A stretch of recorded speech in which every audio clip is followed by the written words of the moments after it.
Oklahoma, 2012.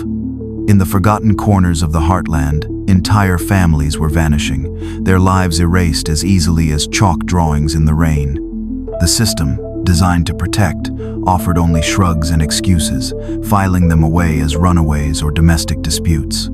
For a decade, one woman fought a lonely war against the crushing silence, her voice a single, defiant cry in a wilderness of indifference. She was called Obsessed, a woman haunted by ghosts.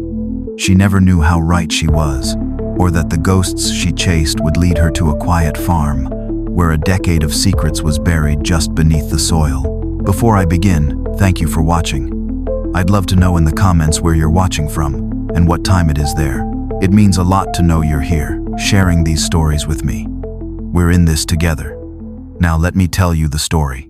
The autumn air in 2012 carried a familiar chill, but for Marcia Holloway, the cold was a permanent resident in her bones. It had settled there 9 years ago and never left.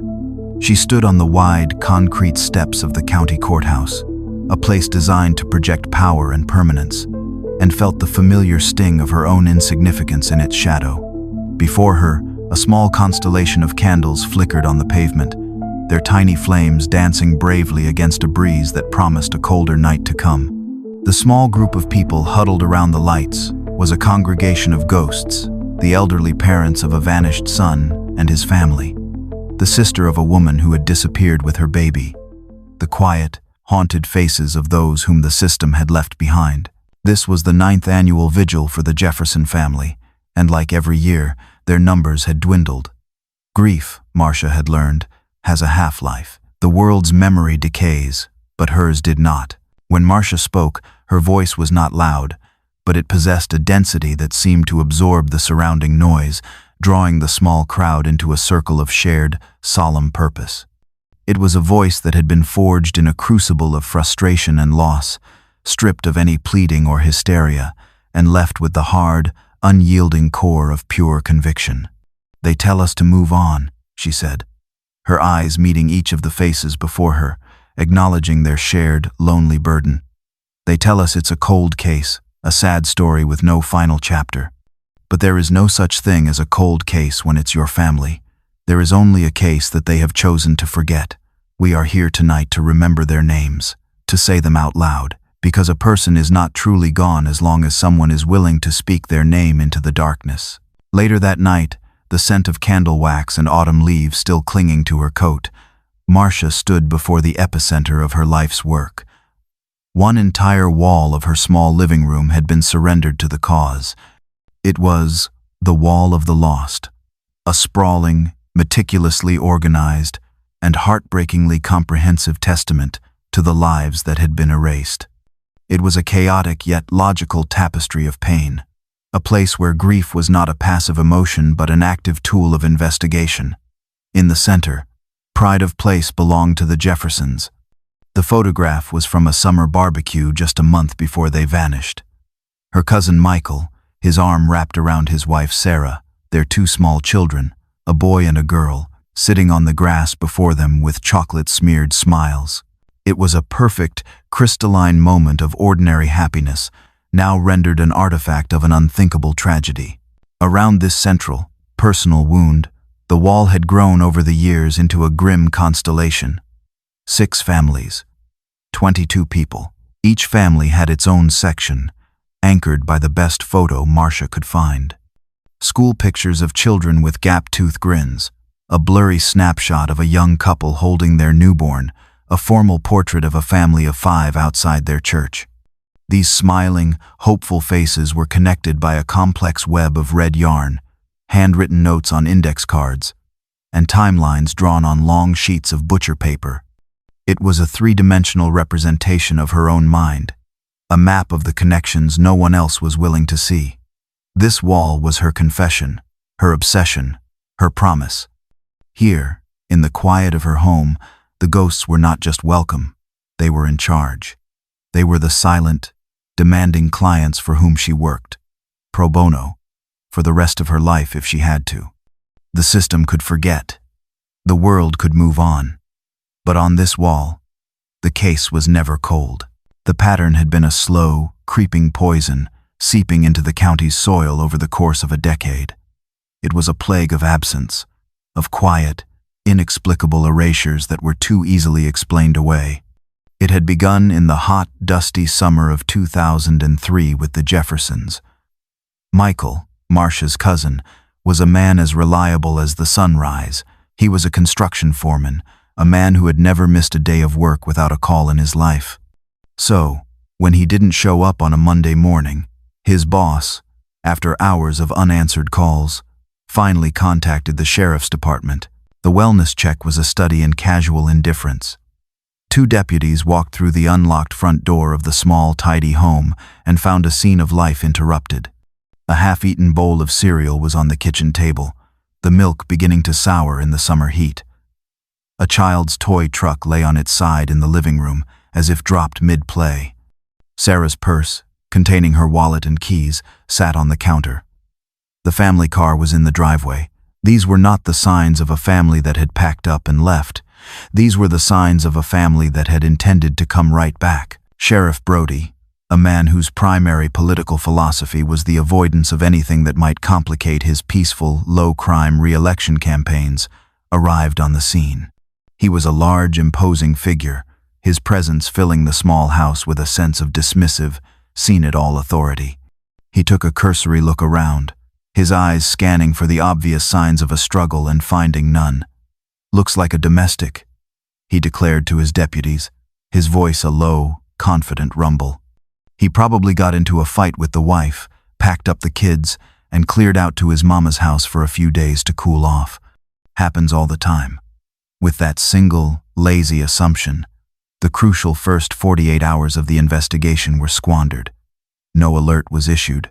No search was launched. A family of 4 had evaporated, and the official story was a shrug. 2 years later, in 2005, the pattern repeated.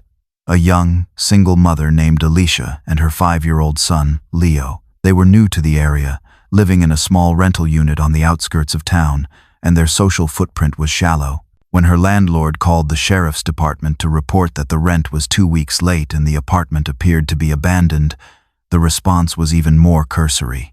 An officer was dispatched, saw the empty apartment, and filed a report. "People like that, they move on," the officer wrote in the file, the unspoken prejudices of class and race hanging heavy in the margins. The system had a box for people like Alicia and Leo, and that box was labeled transient. Another file was closed. Then, in 2008, a young couple, the Garcias, with their infant daughter, they were passing through, their old, unreliable car packed with all their worldly possessions, chasing a rumored job opportunity. Their car was found on the side of a rural highway, out of gas, a bag of diapers on the front seat. The official theory, absurd as it was that they had simply walked away from their life, abandoning their vehicle to start fresh somewhere else. Each disappearance was treated as a unique, isolated incident, a sad, messy story of a life gone off the rails. But Marcia saw the truth. These were not individual stories. This was a single, horrifying narrative, a serial erasure of the county's most vulnerable. And the predator, whoever he was being protected by a shield of pure, systemic indifference. The county town hall was a large, wood-paneled room that always smelled faintly of stale coffee and floor wax. It was a place designed for the calm, orderly performance of civic duty. But for Marcia Holloway, it was a battlefield. It was the one place where she could publicly confront the wall of silence that was Sheriff Brody. The meetings, held quarterly, had become a ritualistic, theatrical performance of her grief and his dismissiveness. In the early years, her questions had been met with a kind of gentle, paternalistic condescension. By 2012, his patience had worn thin, and his condescension had curdled into open hostility. At the October meeting, the room was packed with citizens concerned about property taxes and a proposed zoning change. Marcia waited patiently for the public comment period, her hands clutching a folder filled with her own meticulously gathered data. When her turn came, she walked to the microphone, her presence immediately shifting the atmosphere in the room. A wave of murmurs rippled through the crowd, some sympathetic, some annoyed. She was, to many, the town's resident ghost, a constant, uncomfortable reminder of a tragedy they would rather forget. She ignored the whispers, her gaze fixed on Sheriff Brody, who sat at the long table on the stage, his face a mask of bored, practiced patience. "Sheriff," Marcia began, her voice steady and clear, amplified by the microphone to fill the large room. "9 years ago, my cousin's family disappeared. Since then, 5 other families have vanished from this county. That is a total of 22 people, 12 of whom are children. In every single one of these cases, your department has cited a domestic issue, or has claimed, without evidence, that the families simply moved away. My question is this: at what point does a series of convenient, unsubstantiated excuses become a pattern of willful, criminal negligence?" The room fell silent. The question hung in the air, a direct, undeniable challenge to the sheriff's authority and competence. Brody shifted in his high-backed chair, a flicker of genuine anger flashing in his eyes before being replaced by his usual placid political mask. He leaned into his microphone, his voice a smooth, folksy drawl designed to disarm and deflect. "Marcia, we've been over this many times," he said, his tone that of a patient man trying to reason with an emotional, irrational woman. "And I appreciate your passion. I truly do. But passion isn't evidence. As I have explained to you, both publicly and privately, these are separate, unrelated cases with no evidence, and I repeat, no evidence of foul play. We cannot launch a massive, county-wide investigation every time a family has a fight and decides to pack up and leave town without telling their neighbors." "They didn't leave town, Sheriff," Marcia countered, her voice rising with a passion she could no longer suppress. "Their cars were left behind, their personal belongings. The Jeffersons' bank accounts have not been touched in 9 years. Their credit cards have not been used. These are not the actions of people who moved on. We have to be responsible with taxpayer money and allocate our resources effectively," Brody said, smoothly pivoting to his favorite excuse. "My department is stretched thin as it is. I can't have my deputies wasting their time chasing cold trails and local rumors when we have real, active crimes to solve. We have followed every credible lead in every one of these cases, and the trails have run cold. Thanks for watching. It was a masterful, infuriating performance of bureaucratic deflection." He was using the language of fiscal responsibility and professional procedure to mask a profound and damning indifference. He was publicly painting her as an obsessed, hysterical woman, a drain on the county's precious resources, a ghost hunter chasing phantoms that only she could see. He was not just ignoring the truth. He was actively, publicly, trying to bury it, and her, right along with it. The clue that would ultimately unravel a decade of lies was not found by a detective with a search warrant, but by a group of well-meaning teenagers with garbage bags in the summer of 2013. They were part of the Keep Our County Clean initiative, an annual volunteer event organized by a local church. Their designated area was a lonely, 2-mile stretch of rural highway, a road flanked on one side by a dense thicket of woods, and on the other by the long, formidable fence line of Vic Halpern's farm. It was a road known to locals as a convenient, if illegal, spot for dumping old mattresses and bags of household trash. As the volunteers, a mix of high school students from the church's youth group, worked their way along the roadside in the oppressive summer heat, their mood was one of bored, good-natured complaint. They were picking up discarded beer bottles and fast food wrappers, their conversation a typical teenage mix of gossip and jokes. Then, one of the boys, reaching into an overgrown, shallow ditch to retrieve a stray tire, let out a yelp. "Whoa, check this out." He pulled out a shoe. It was a small, pink sneaker, the kind a little girl would wear, its once sparkly star emblem now faded and caked with mud. It was a sad, lonely object, and its discovery cast a strange, somber mood over the group. Then another girl found one.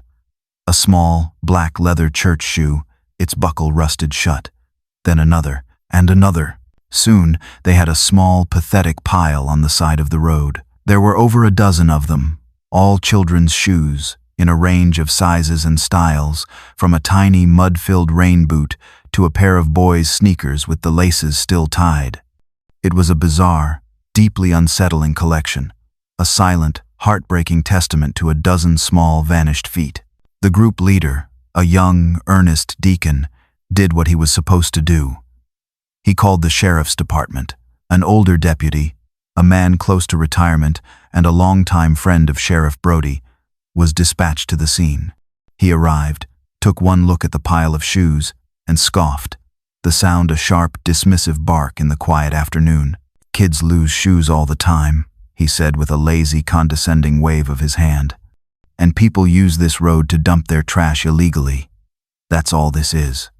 A pile of garbage. Just throw 'em out with the rest of it." His certainty was absolute, his disinterest profound.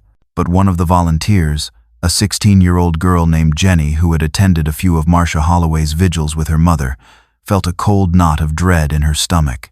She knew this wasn't just trash. While the deacon was talking to the deputy, she discreetly pulled out her phone and sent a text to her mother, who in turn called Marcia.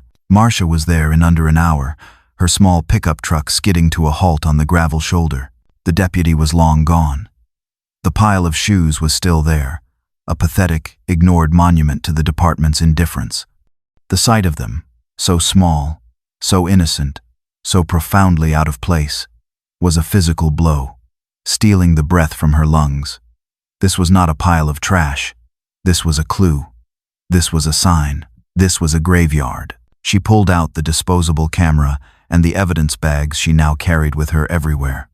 With the methodical, painstaking precision of a seasoned crime scene investigator, she began her work. She photographed each shoe from multiple angles. She made a detailed, hand-drawn map of the ditch, marking the exact location where each shoe was found, noting its condition, its size, its style. She carefully bagged each one, labeling them with the date and location. This was no longer just a theory. It was a tangible, physical link, a collection of artifacts that pointed a silent, accusatory finger at the vast, brooding farmland that lay just beyond the trees. That night, she cleared a large, new section on her wall, a section dedicated to the heartbreaking, irrefutable evidence of a dozen small, empty shoes. Vic Halpern was a man who had learned the value of camouflage. To the people in the nearby town who thought of him at all, he was a fixture of the rural landscape, a man as weathered and as unyielding as the rocky soil of his own farm. The Halpern place was a world unto itself, hundreds of acres of isolation at the end of a long, unpaved road. The farmhouse was a ramshackle, two-story structure that had long since surrendered to a state of managed decay. The massive barn sagged in the middle, its red paint faded to the color of dried blood. The entire property was a monument to neglect, which the locals interpreted as a sign of the hard, solitary life of a farmer. This image of a simple, reclusive man, a man too busy wrestling a living from the earth to be bothered with the niceties of a well-kept home, was a carefully constructed illusion. Vic was not a simple man. He was a predator, and his farm was his hunting ground. His past was a secret he had successfully buried upon his return to the county years ago, his violent criminal record sealed, his reputation scrubbed clean by the simple passage of time and the short memory of a community that didn't like to ask too many questions. He had done hard time for armed robbery and a brutal assault, and prison had not rehabilitated him. It had been his university.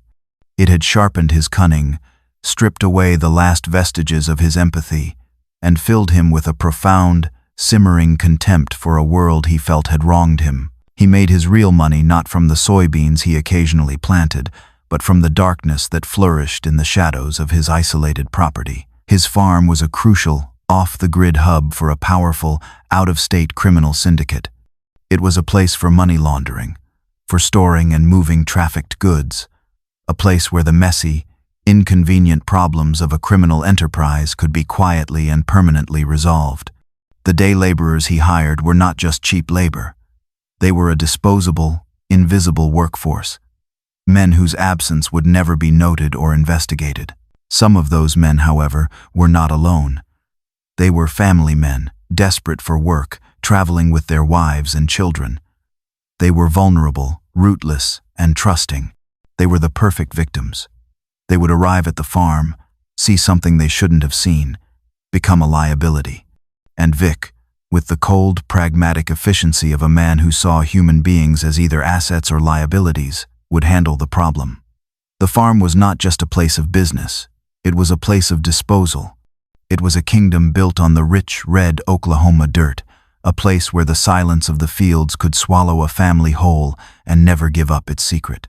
Deputy Allen's arrival in the county sheriff's department was like a fresh, clean breeze blowing into a stale, musty room. He was in his late 20s, his uniform crisp, his posture straight, his eyes sharp and observant. He had come from a larger, more modern police force in Tulsa, seeking a quieter pace of life and a faster path to promotion. What he found was a department locked in a state of cynical, self-satisfied inertia, a place where the unwritten rules of the good old boy network were more important than the actual rule of law. He was an outsider, a city cop who didn't understand the local rhythms, and he was treated with a kind of polite, distant suspicion by the older deputies and by Sheriff Brody himself. Allen was a man who believed in procedure, in evidence, in the relentless, methodical pursuit of the truth. The department he had joined seemed to believe in the path of least resistance. It didn't take him long to hear about Marcia Holloway. She was spoken of in the department break room with a kind of weary, eye-rolling disdain. She was the crazy vigil lady, the thorn in the sheriff's side, a local crank who couldn't let go of a family tragedy. But Allen was a curious man. He pulled the files on the missing families, or what passed for files. He was shocked by their thinness, by the utter lack of any real investigation. They were not case files. They were records of dismissal. He saw the pattern immediately. A pattern so clear and so terrifying that the department's inability or unwillingness to see it was, in itself, the most damning clue of all. He was a man trained to look for the piece that doesn't fit, and the biggest piece that didn't fit was the department's own aggressive, almost pathological, lack of curiosity. He began his own quiet, off-duty research. He read the old newspaper articles about the vigils, his respect for Marcia's tenacity growing with each clip. He saw the faded, heartbreaking flyers she still, years later, maintained on public bulletin boards. He saw a story that was not about a collection of sad, unrelated domestic dramas, but about a community that was being systematically preyed upon, and a system that was willfully, and perhaps criminally, looking the other way. He knew he had to talk to the obsessed woman. He had a growing, sickening suspicion that her obsession was the only thing that had kept a monstrous truth from being buried forever. The meeting was not an official interview. It was a pilgrimage. Deputy Allen drove his own car to Marcia Holloway's small, modest house, his uniform left at home. He was not here as a representative of the department he was beginning to despise. He was here as a man in search of a truth he suspected only she possessed. When she opened the door, he saw not the hysterical, wild-eyed woman he had heard about, but a calm, composed, and profoundly weary woman with eyes that had seen too much. She led him into her living room, and he stopped dead in his tracks. The wall. It was the most comprehensive, meticulous, and heartbreaking cold case file he had ever laid eyes on. It was a work of profound, terrible genius, a testament to a decade of solitary, thankless, and brilliant investigative work. His professional, detached demeanor crumbled in the face of such a powerful, analog monument to a decade of loss. He saw not a grieving cousin, but a peer. "This," he said, his voice a quiet, awe-struck whisper as he stepped closer to the wall, his eyes scanning the web of photos, maps, and notes. "This is incredible. It's what they left behind," Marcia replied, her voice flat, devoid of the emotion he had expected. "It's what your boss, Sheriff Brody, calls local rumors." For the next 2 hours, in the quiet, sacred space of that room, a transfer of power took place. Marcia walked him through her investigation, the unofficial briefing that the official system had refused for 10 years. She was no longer the pleading activist. She was a professional, presenting her case with a calm, dispassionate clarity that was more powerful than any emotional outburst. She pointed to the timelines, her finger tracing the chilling pattern of disappearances, each one occurring in the late summer, a time when transient workers were most common in the county. She showed him the maps, the red pins of the family's last known locations, creating a loose, but undeniable, geographic cluster around the western part of the county, the part dominated by the vast, brooding expanse of Vic Halpern's farm. She walked him through her own handwritten interview notes, conversations with neighbors and employers that the police had never bothered to have, details that painted a picture of families who were stable, who were hopeful, who were not the kind to simply vanish. And finally, she showed him the photographs of the shoes, the one tangible, physical clue that grounded her entire, sprawling theory in a specific, searchable location. Deputy Allen listened, his own training, his own instincts, confirming everything he was seeing. This wasn't a collection of disparate theories born of grief. This was a case, a solid, powerful, and deeply disturbing case that had been deliberately and systematically ignored. When she was finished, he stood in silence for a long moment, his eyes scanning the faces of the lost, his mind processing the sheer, staggering scale of the failure of the institution he now represented. "Miss Holloway," he said, turning to her, his voice full of a new, hard-edged resolve that she had not heard from anyone with a badge in 10 long years. "I believe you, and I think it's time someone in my department started acting like it." In that moment, the lonely, decade-long war had finally found its first real soldier. Deputy Allen returned to the sheriff's department a man transformed. He was no longer just a frustrated outsider trying to fit in. He was a man with a singular, driving purpose, armed with a decade of meticulously gathered evidence. He knew he couldn't confront Sheriff Brody directly, not yet. He had to build his own, official case, a case so solid and so undeniable that it could withstand the political forces he knew would be aligned against him. He began his own official, if discreet, investigation, using his access to the department's databases and archives to do what Marcia never could: connect her brilliant analog research to the cold, hard, and often forgotten world of the official record. He worked late into the night, long after the rest of the department had gone home. The glow of his computer screen, the only light in the quiet, cavernous office, a single point of illumination in a place that had been dark for too long. He started with the labor records, a task that was as frustrating as it was revealing. He had to dig through boxes of dusty, poorly organized, and often incomplete paper archives of off-the-books work permits and informal labor complaints. It was a bureaucratic nightmare, a testament to the county's long history of indifference toward its most vulnerable workers. But after days of sifting through the yellowed, brittle paper, he found it, a chilling, undeniable correlation. He found informal, short-term labor contracts, little more than handwritten notes on company letterhead, that placed at least 3 of the missing fathers, including Marcia's cousin, Michael Jefferson, at the Halpern farm in the weeks, and in one case, the very days, just before they and their entire families had vanished from the face of the earth. It was the official bureaucratic link that Marcia had been missing, the black and white proof that these men had not just been in the area. They had been on Vic Halpern's property, in the lion's den. The discovery was a jolt of pure, cold adrenaline. The theory was no longer a theory. It was a fact, supported by the county's own forgotten, neglected paperwork. He began to build his own file, a shadow file to Marcia's own, one that was filled not with photos and handwritten notes, but with photocopies of official documents, property records, vehicle registrations, and a detailed, cross-referenced timeline that was as damning as any confession. He was constructing a logical, evidence-based path, a trail of breadcrumbs left by the system's own incompetence that led directly and inexorably to the rusted, formidable gates of the Halpern farm. The ghosts on Marcia's wall were beginning to find their voice, and it was a voice that was finally speaking the cold, hard, undeniable language of evidence. It didn't take long for the ripples of Deputy Allen's quiet investigation to reach the placid, stagnant pond of Sheriff Brody's office. The young, ambitious deputy was asking too many questions, pulling too many old files, staying too late. The clerks in the records department, loyal to the sheriff, had reported his unusual interest in the decade-old disappearance cases. The quiet, unspoken truce that had existed between the old guard and the new blood was beginning to fray.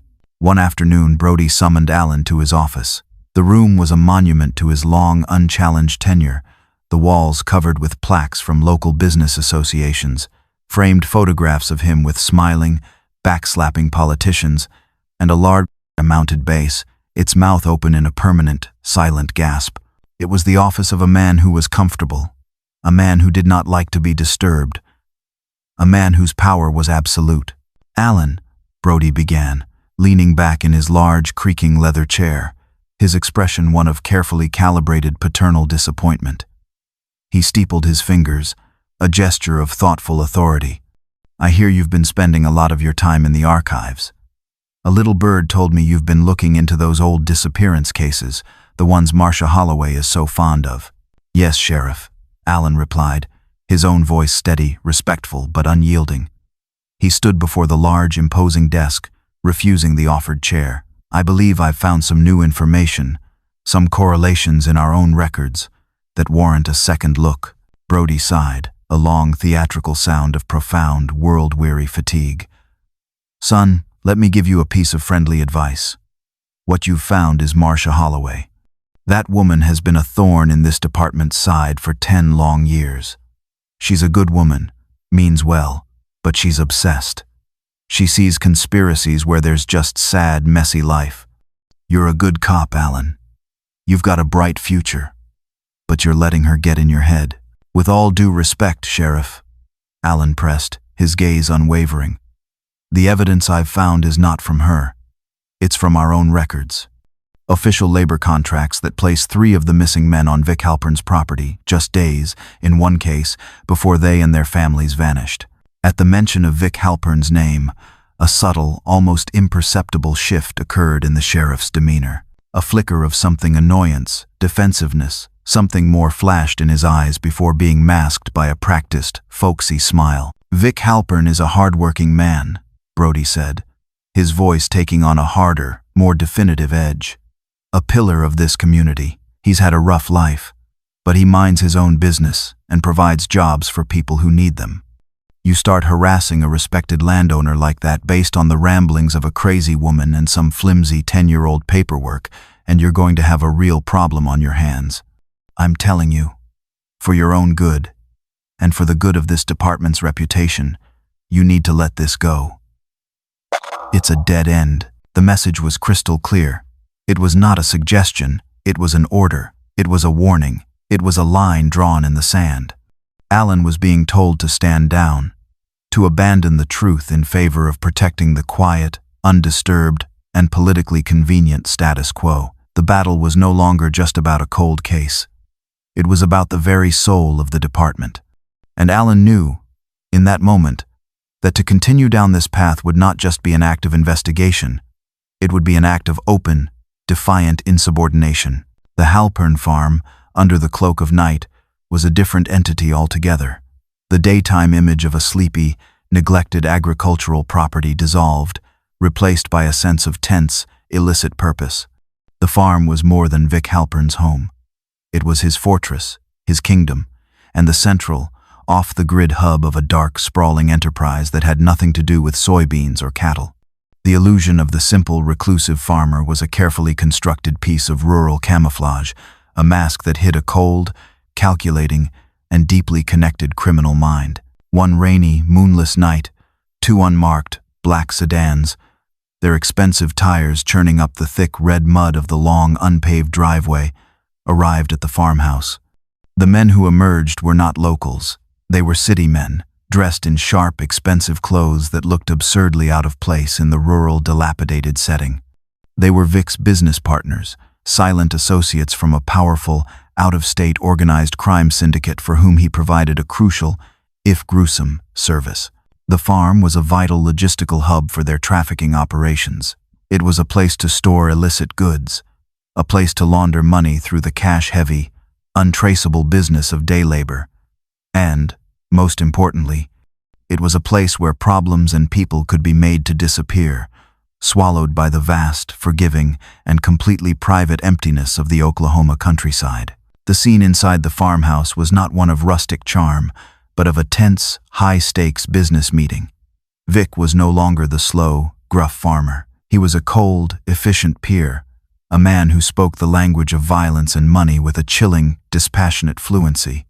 They were gathered around his large, scarred wooden kitchen table, bottles of expensive whiskey and stacks of cash between them, discussing a recent complication in their supply chain, a witness who needed to be silenced, a deal that had gone wrong.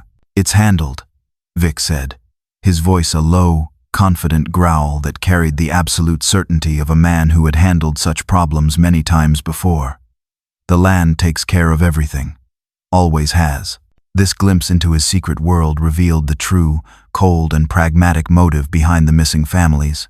They were not the victims of a lone, crazed killer, of random, passionate violence. They were obstacles. They were witnesses.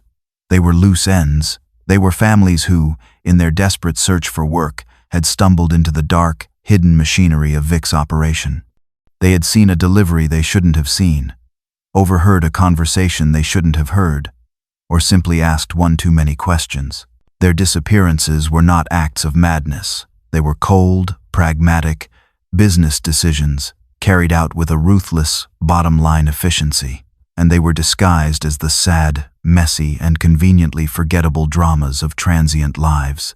The farm was not just a graveyard. It was a corporate dumping ground, a cost of doing business, a place where human beings were treated as nothing more than a liability to be written off. Deputy Allen knew, with a certainty that settled in his gut like a block of ice, that he had hit a wall within his own department. Sheriff Brody had drawn the line, and to cross it would mean the end of his career, at best. He needed something new, something so powerful and undeniable that it could not be ignored, suppressed, or explained away. He needed a human witness, a voice that could speak to the horrors of the Halpern farm from the inside.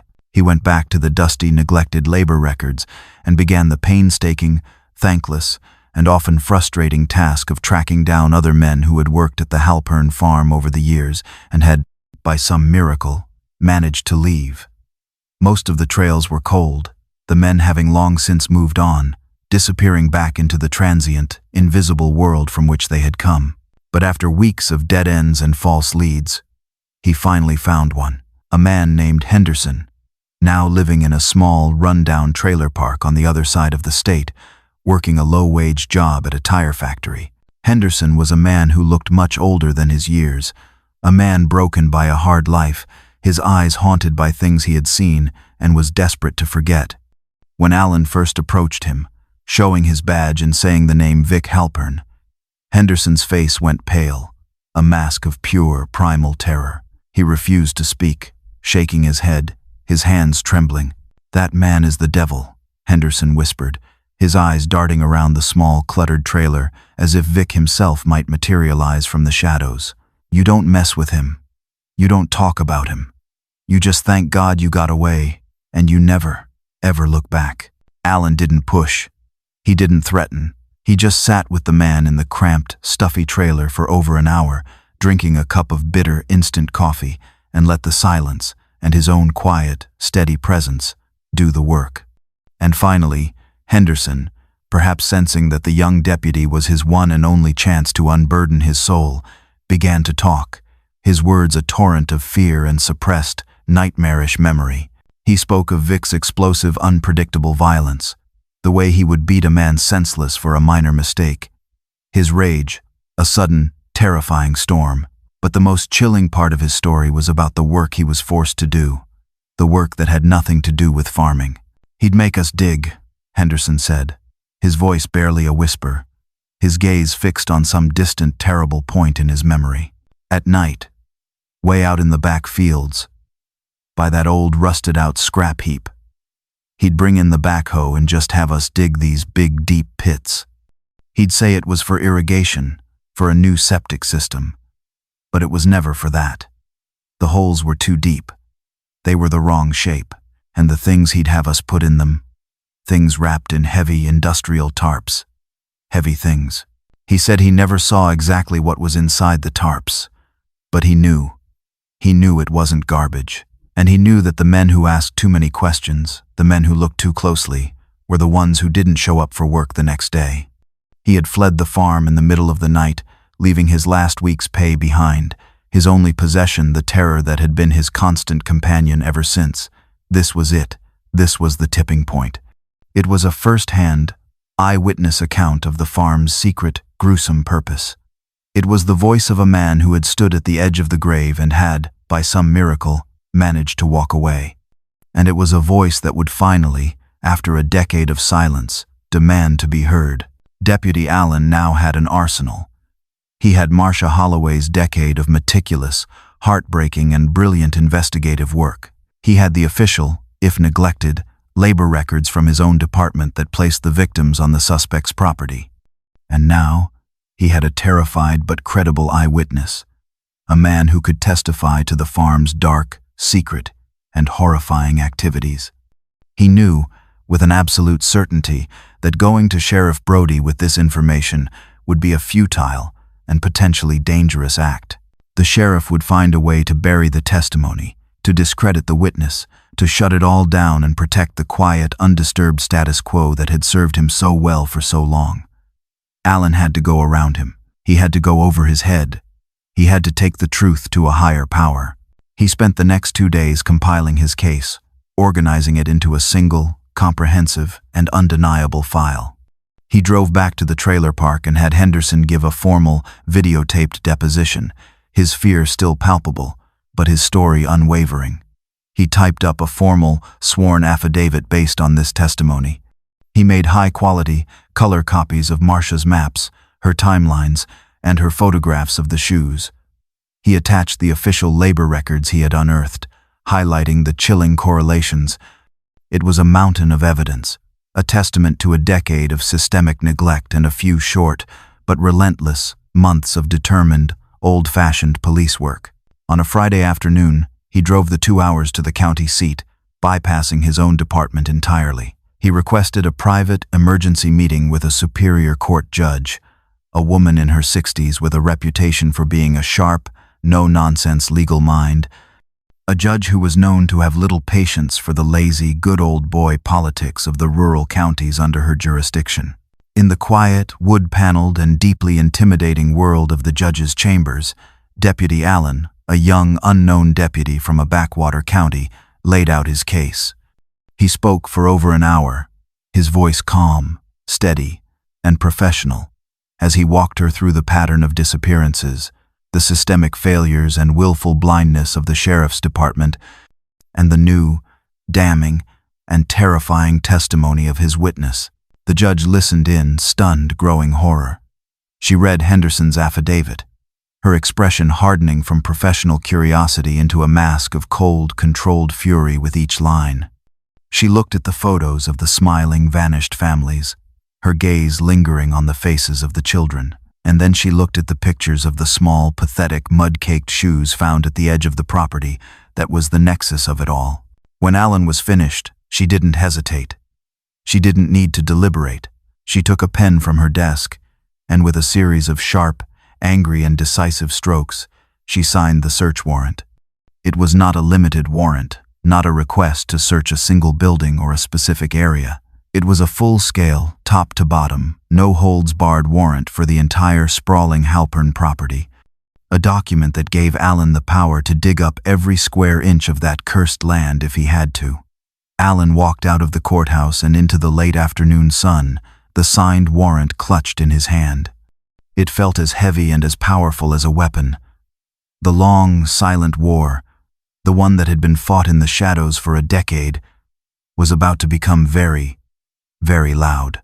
The convoy moved through the quiet, pre-dawn mist of the rural Oklahoma roads, a grim, official procession that was a stark, jarring intrusion on the peaceful, sleeping landscape. 6 sheriff's department vehicles, their lights off but their purpose palpable. A state police forensics van, a large, sterile, white box that seemed to hum with a grim, scientific potential. And an unmarked car, driven by a stone-faced Deputy Allen, the signed search warrant resting on the passenger seat beside him like a sacred text. They turned down the long, unpaved, mud-rutted road to the Halpern farm, the line of vehicles kicking up a cloud of red dust that hung in the still morning air. As they approached the ramshackle farmhouse, a single light was on in the kitchen. Vic Halpern was waiting for them. He stood on his porch, a mug of coffee in his hand, a shotgun leaning against the railing beside him. He was not surprised. He was not panicked. His face, in the gray, pre-dawn light, was a mask of cold, defiant, and utter arrogance. He had been a king in his own private kingdom for so long, he seemed to believe he was above the laws of the outside world. "You're trespassing, deputy," he said, his voice a low, menacing growl that was more of a statement than a question, as Alan stepped out of his car, the rest of the officers fanning out behind him. "Not today, Vic," Alan replied, his own voice calm, steady, and ringing with the authority he now possessed. He held up the signed warrant, the official seal of the Superior Court, a shield against the farmer's impotent rage.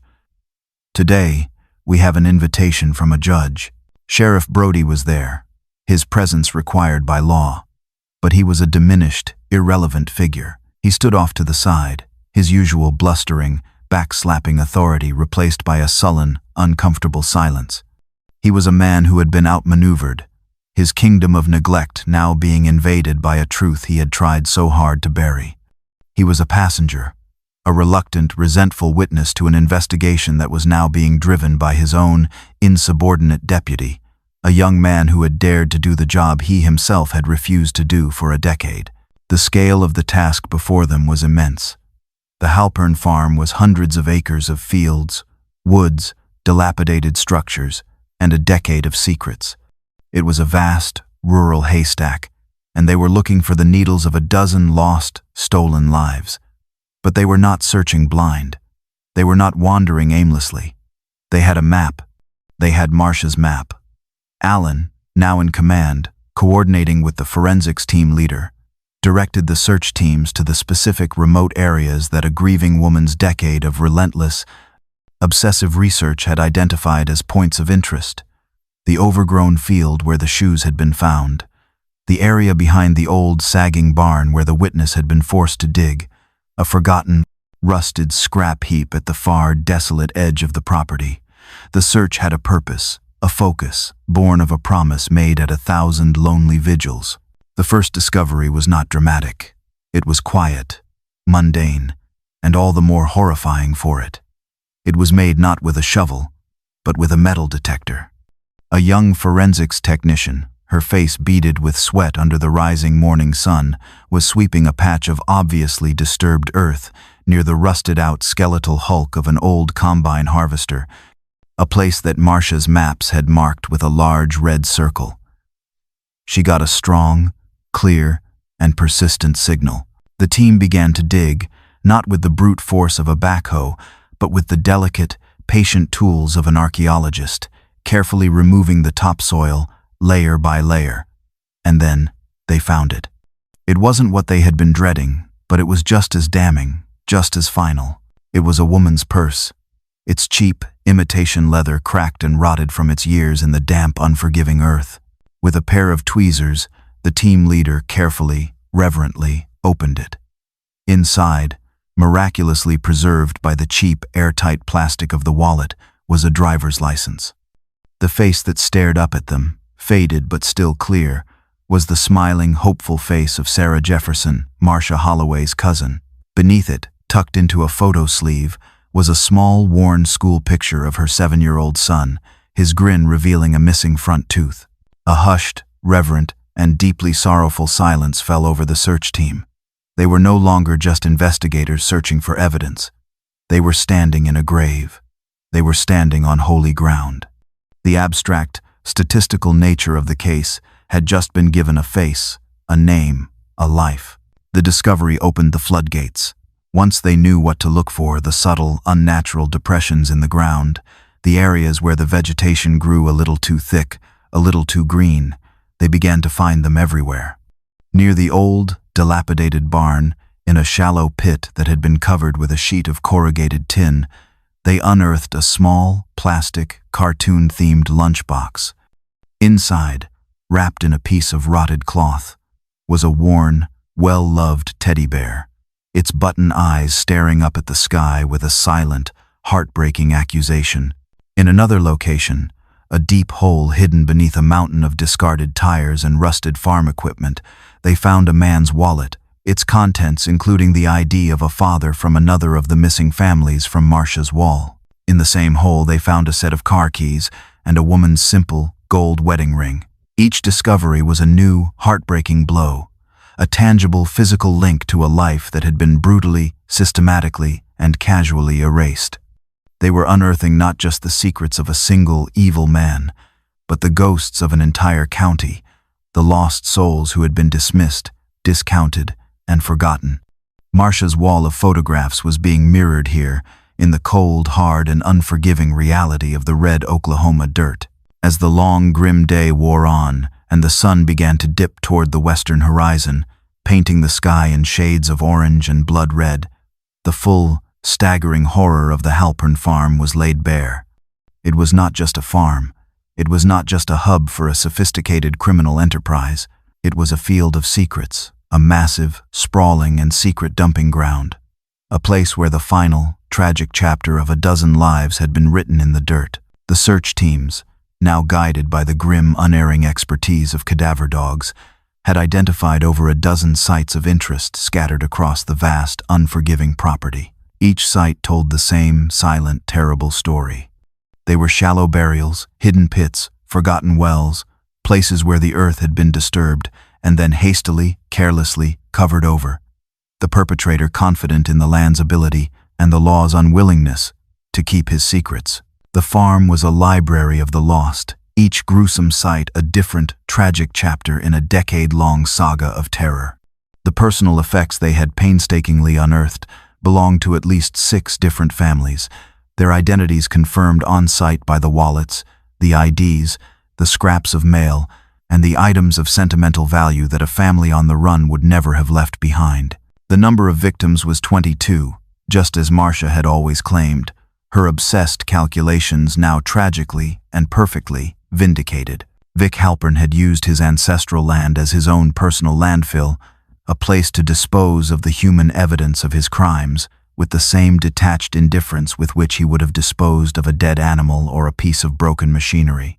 He had hidden their final resting places in plain sight, beneath the shadow of a dilapidated shed where he stored his tools, in the middle of an overgrown field he no longer bothered to plow, under a mountain of his own rusted, discarded junk.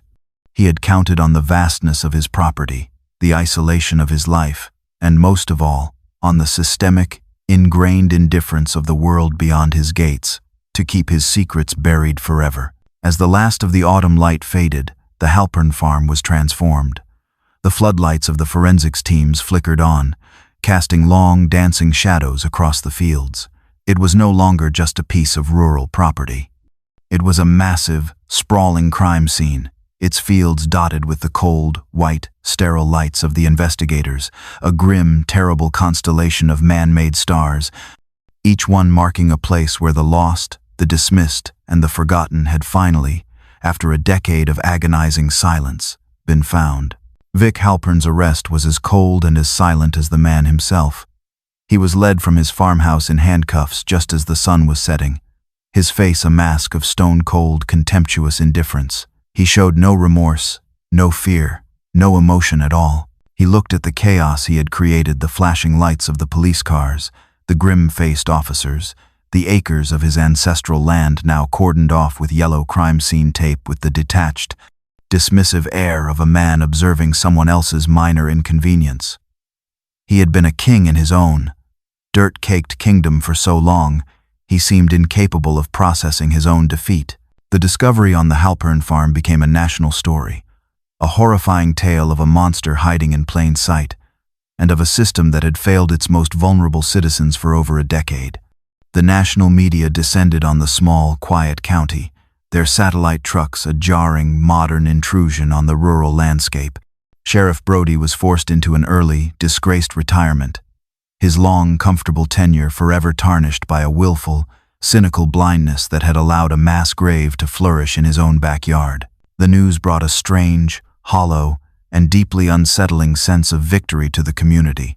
There was relief, of course. A profound, communal exhalation that the monster was caught, that the secret was out. But that relief was tempered by a deep, abiding, and collective grief, and by a sickening, corrosive shame. They had been wrong. They had been blind. They had listened to the easy, comfortable lies, and had dismissed the hard, inconvenient truth. And their blindness, their quiet, passive complicity, had cost 22 people their lives. The story concludes not in a courtroom or a press conference, but at a quiet, somber, and powerfully emotional candlelight memorial service held in the town square a week later. Marcia Holloway stands before a new wall. This one, a temporary, public memorial, covered with the same smiling photographs from her own living room, now enlarged and shared with the entire, grieving community. Her long, lonely, and thankless war is finally over. The truth, the one she had shouted into the void for 10 long, soul-crushing years, had finally been heard. There is no triumph in her expression, no sense of celebration. There is only a deep, bone-weary exhaustion, and the quiet, somber peace of a sacred promise finally, and tragically, fulfilled. She lights a single candle and places it at the base of the photograph of her cousin's family.